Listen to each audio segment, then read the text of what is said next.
Good afternoon. This is Joan McSween, and we're here today at the Winter Garden branch of the library system. Today is Thursday, December the 13th, 2012. Sir, may I ask your name? My name is David Stanford. And Mr. Stanford, could you explain, sir, how it is that you found yourself in Winter Garden? Well, my great-great-grandfather was Judge Spear, who came in down in the Oakland area in about 1850, something like that. And he was, one of the things, he dug the canals that connected Lake Apopka to Lake Dorr to Lake Eustis to the Ocklawaha River. So you could bring steamboats all the way down to Oakland, which was as far south as you could come before Orlando was formed, because there were no railroads, but that was as far south as you could come.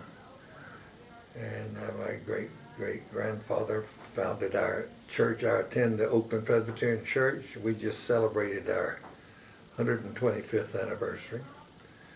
And he was instrumental in getting the Orange Belt Railroad to come to Oakland.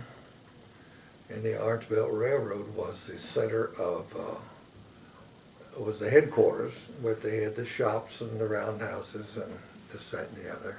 And it prospered until the freezes of 1895 and 6, I think those are the dates. And that destroyed the citrus, and the railroad didn't have business, so it went bankrupt and was sold to the seaboard, I think.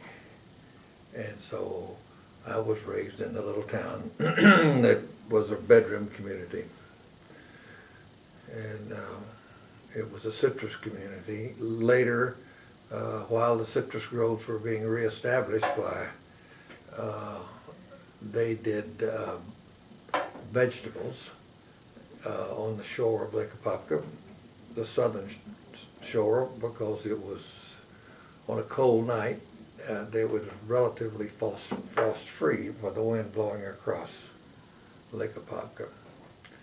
And so for the years until the citrus trees could prosper, it was dependent on vegetables.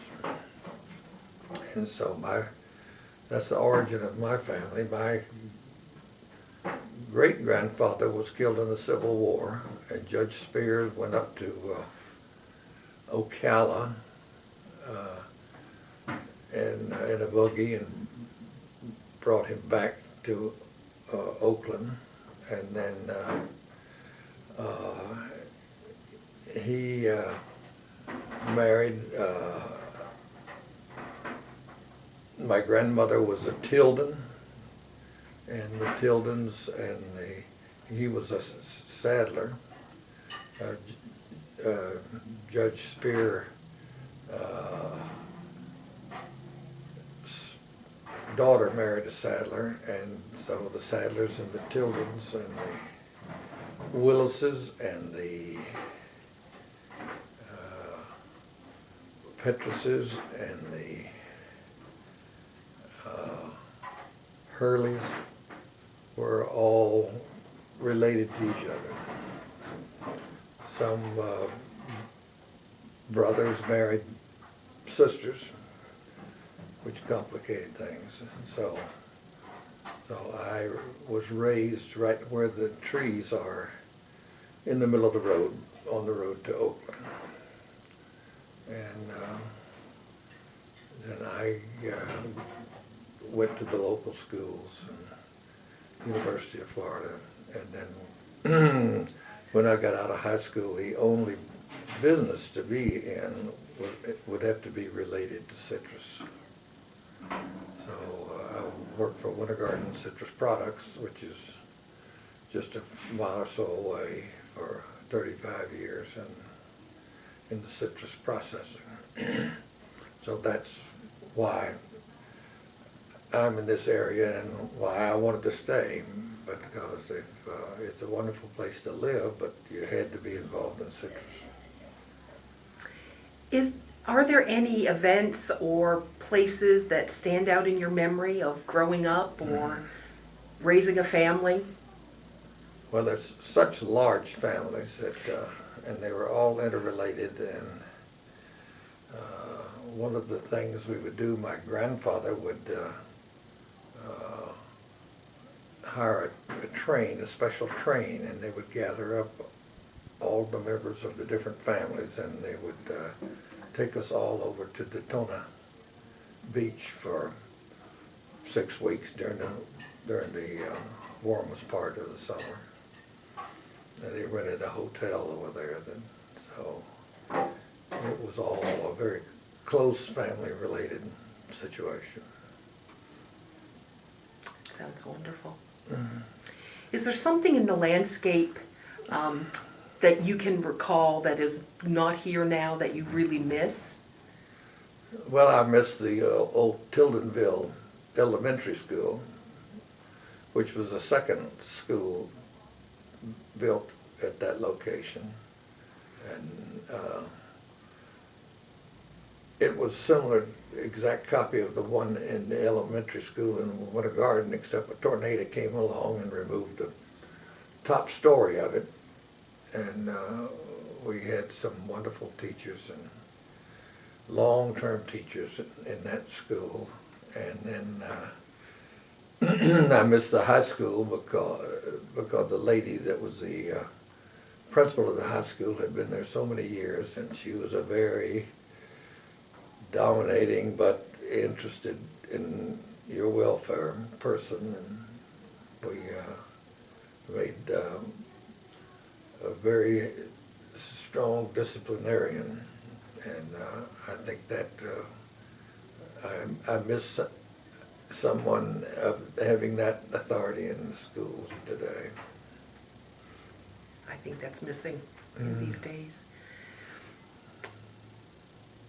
The future of Winter Garden and the West Orange area, do you have any thoughts about that? Well, I'm in the banking business related to agriculture, and I see agriculture diminishing, the need for land for residential purposes, and the demands for water are going to, I think, severely restrict the opportunity for agriculture in this area. The groves I'm involved in now are 130 miles south of here. And when I was in the University of Florida, I was told that Florida was a great place to raise agricultural products because we would never have to worry about having a water shortage because of the Floridan aquifer, which reached all the way up into Georgia, could never be depleted. And now we're greatly concerned about that. Absolutely. I have one more question. You've been here all your life, and I'm just wondering if you can discuss with us the changes that you've seen, most especially in the roadways and getting from one place to another. When I was a little boy, some of the brick streets were only 9 feet wide, which was pretty, when you met somebody, you pretty well had to pull off part of the road. And the highway to Orlando was through Plant Street, from Oakland to Plant Street, through Ocoee on Old Winter Garden Road, and across the Iron Bridge into Orlando.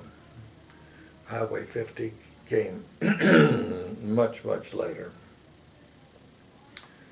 My wife's father was a minister of the large Baptist church here. In 1940, he came to Winter Garden to do a trial sermon to see if they wanted him as a pastor, and my wife pleaded with him and says, please preach a bad sermon because This is the ugliest town I have ever seen. There were two railroads that ran right through the middle of town. They were harvesting cabbage and loading it right in front of the church on Sunday morning. And Winter Garden has made huge changes, and now we're extremely proud of Winter Garden. Putting the trail in, I think, was the biggest spur to its improvement, and having, really good leadership in the last 15 years in Winter Garden.